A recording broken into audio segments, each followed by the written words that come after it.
German-based company called Malaysia. Okay, then this is how Nexus Analytics is formed about 6 or 7 years ago.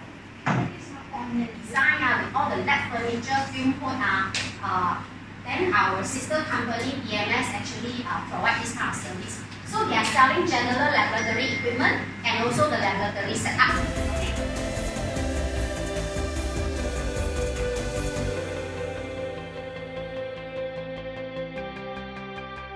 So first of all, what is IR spectroscopy? So IR meaning infrared, and it's basically the electromagnetic radiation that has a slightly lower energy compared to UV visible. So lower energy to UV visible. And a very good example is that if you stand under the hot sun, the heat that you feel on your skin is basically the infrared portion from the sun. That you want to identify, you want to quantify.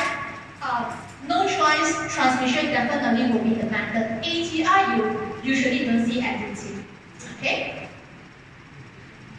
So it comes back to the ATR, like I mentioned just now, the crystal that is actually different part of crystal material now. So ATR is fast and simple, especially for quality control, I would say. Batch to batch comparison, definitely ATR. Then it's actually fixed path length depending on the crystal that you choose. Usually it's about 2 micron. Alright? Okay, so just now is more to the fundamental parts.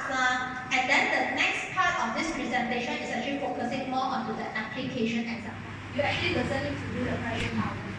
Because pressure tolerance is just to ensure sample and crystal have a good contact. So liquid and gel usually already have good contact. But just make sure that you drop on top of the crystal got no bubbles.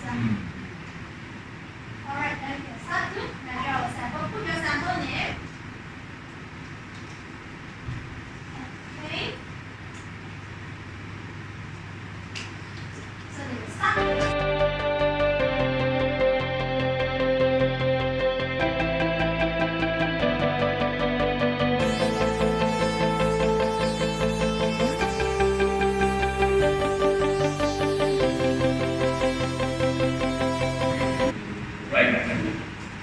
Shell and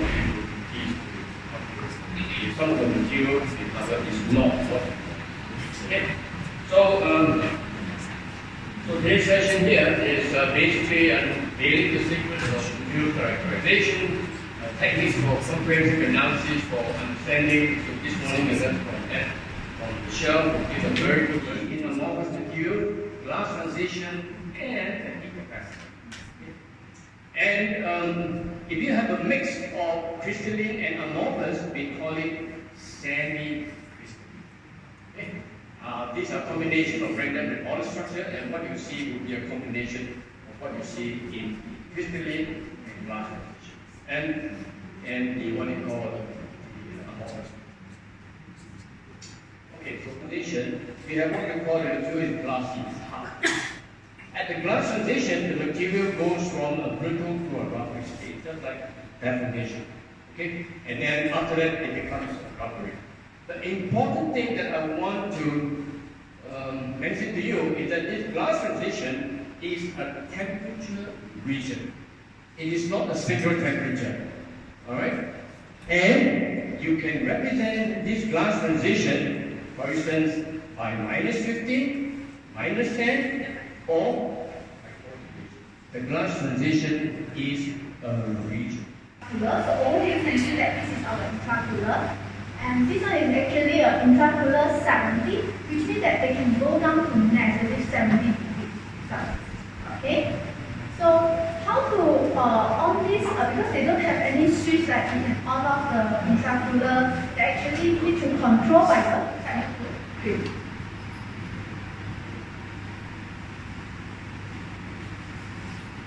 Then it will be ready for you to do the